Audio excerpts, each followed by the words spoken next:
वक्फ को लेकर supreme court में आज गर्मागर्म बहस देखने को मिली। मुख्य न्यायाधीश सीजेआई संजीव खन्ना, जस्टिस संजय कुमार और जस्टिस केवी विश्वनाथम की पीठ याचिकाओं पर सुनवाई की है।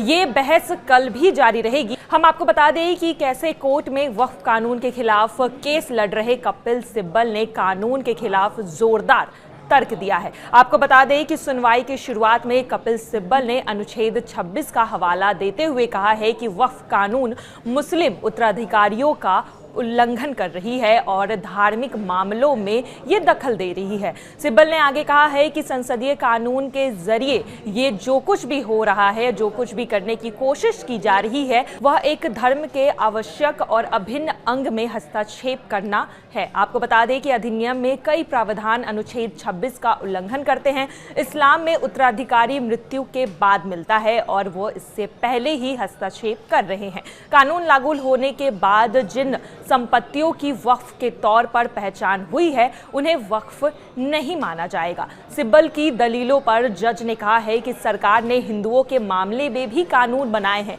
इसी तरह संसद ने मुस्लिमों के लिए भी कानून बनाया है। अनुच्छेद 26 धर्मनिरपेक्ष है और सभी समुदायों पर लागू होता है। इसके बाद सिब्बल ने कहा है कि केवल मुस्लिम ही बोर्ड का हिस्सा हो सकते थे, अब हिंदू भी इसका हिस्सा होंगे, ये अधिकारों का हनन है।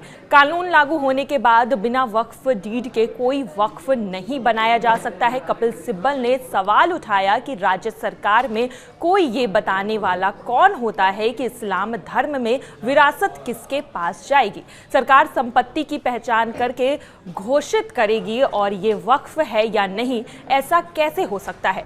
इस सवाल पर कपिल सिब्बल ने इस तरह के सवाल जो है वक्फ कानून के खिलाफ जोरदार तर्क कोर्ट के सामने रखा है। इस तरह के सवाल कोर्ट के सामने रखे हैं और अब देखना यही है कि आगे की जब सुनवाई होती है तो कोर्ट की तरफ से इस पूरे सवाल पर क्या जवाब आता है और क्या फैसला होता है। आज जो वक्फ अमेंडमेंट एक्ट को चैलेंज करने वाली जितनी याचिकाएं थी, सबों की सुनवाई माननीय सर्वोच्च न्यायालय के मुख्य न्यायाधीश के अदालत में हुआ। आज दोनों पक्ष को सुना गया, लेकिन जो आगे की सुनवाई है वो कल 2 बजे के लिए एडजर्न किया गया है और अभी सुनवाई पूरे केस में जारी है। जो मुस्लिम पक्ष के जो वकीलों का कहना था कि सेक्शन 3 में, सेक्शन 9 में, सेक्शन 14 में, सेक्शन 36 में और सेक्शन 83 में जो अमेंडमेंट्स हुए हैं, वो अमेंडमेंट्स उनके फंडामेंटल राइट का हनन करता है। ये मुस्लिम पक्ष का दलील था कानून के हिसाब से। दूसरा उनका कहना है कि जो उनका फंडामेंटल राइट है आर्टिकल 25-26 में, यह जो संशोधित कानून है ये उसका हनन करता है।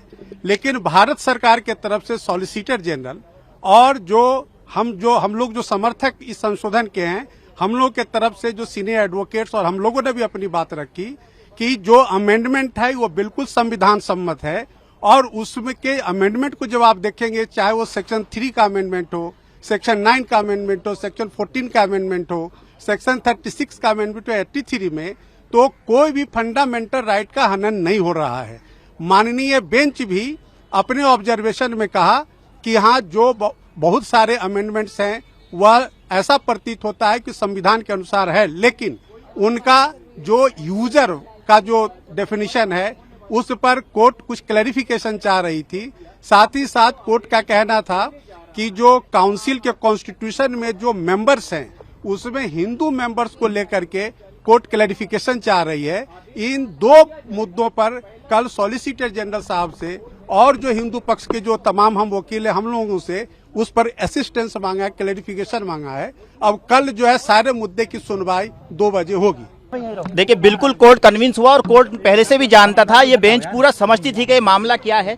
बेंच ने 4 पॉइंट को है रेज किया उसमें। बेंच ने पहले कहा कि नोटिस तो हम इस पे इशू करेंगे, जो सॉलिसिटर जनरल है उसको कहा कि हम आपको नोटिस इशू करते हैं, ठीक है, नोटिस इशू करेंगे हम, लेकिन हम इसके ऊपर ये कोई पार्लियामेंट एक्ट बनाती है तो उसके ऊपर स्टे नहीं लगाते हैं। लेकिन ये एक्सेप्शनल केस है, ये केस एक एक्सेप्शनल केस है जिसके लिए हम इस पे इंटरिम स्टे देंगे, हम इस पे इंटरिम रिलीफ देंगे। इंटरिम रिलीफ जो है कोर्ट ने ये कहा कि हम अभी डिक्टेट करा रहे हैं इंटरिम ऑर्डर, उसमें उन्होंने हमें क्या क्या रिलीफ दिया। पहला रिलीफ दिया कि एक्स ऑफिशियो को छोड़ करके बाकी जो भी मेंबर होंगे वो सब मुस्लिम होंगे, ये हम लगाते हैं। दूसरी चीज, जो कलेक्टर अगर जा करके सर्वे करता है तो वो कलेक्टर जाके सर्वे करने से पहले कोई उसका नेचर नहीं चेंज कर सकता, और करने से पहले हमारे यहाँ एप्लीकेशन लगाएगा इस कोर्ट में आके।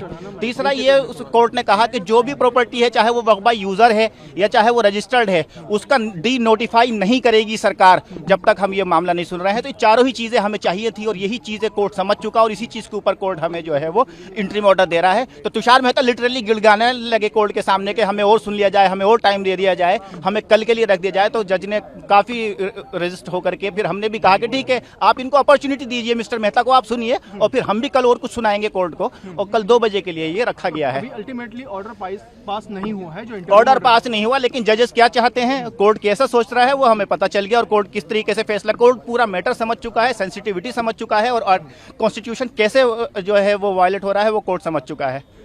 अच्छा, नोटिस इशू किया गया है, कुछ इस तरीके की बात सामने आई है या कुछ एफिडेविट वगैरह फाइल करने को कहा गया है? नहीं, अभी क्या है, कल डिसाइड कोर्ट ने कहा कि अब मिस्टर मेहता हम आप नोटिस इशू करेंगे और आप जो है जवाब दे दीजिएगा। तो मेहता ने खुद कहा कि सर आप मुझे इशू कर दीजिए, हम 15 दिन में इसको सुन के 15 दिन के अंदर हम एफिडेविट ले आएंगे, डे टू डे आप इसको सुन लीजिए, आप स्टे मत लगाइए।